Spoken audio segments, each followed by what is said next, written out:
Designer blouse பொறுத்தளவு பார்த்தீங்கன்னா கான்ட்ராஸ்டான கலரில் நீங்கள் டிசைனர் ஒர்க் பண்ணிங்கன்னா நல்லாயிருக்கும். ஸோ இப்போ இதில் பார்த்தீங்கன்னா ப்ளவுஸ் வந்துட்டு பிங்க் கலரு, சாரீ பார்த்தீங்க அப்படின்னு சொன்னாக்கா க்ரீன் கலர். ஸோ அதனால் க்ரீன் கலரில் நம்ம பேட்ச் ஒர்க் வந்து பண்ணியிருக்கோம். அதேமாதிரி சாரியில் காப்பர் கலரில் வந்துட்டு பார்டர் வந்து இருக்குது. ஸோ அதனால் காப்பர் கலரில் நம்ம பீடிங் ரெடி பண்ணி இதில் வந்து ஒர்க் பண்ணியிருக்கிறோம்.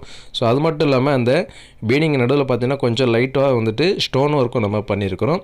ஸோ டிசைனர் ப்ளவுஸ் பொறுத்தளவு பார்த்தீங்கன்னா இந்த மாதிரி ஒர்க் பண்ணோம் அப்படின்னு சொன்னாக்கா கான்ட்ராஸ்டான கலர் நம்ம ஒர்க் பண்ணும்போது பார்க்க வந்து அழகாக இருக்கும். இந்த டிசைன் பிடிச்சிருந்தா லைக் பண்ணுங்கள், ஷேர் பண்ணுங்கள். இது போன்ற designer work blouse stitching video நம்ம சேனலில் இருக்குது, போய் விசிட் பண்ணி பாருங்கள்.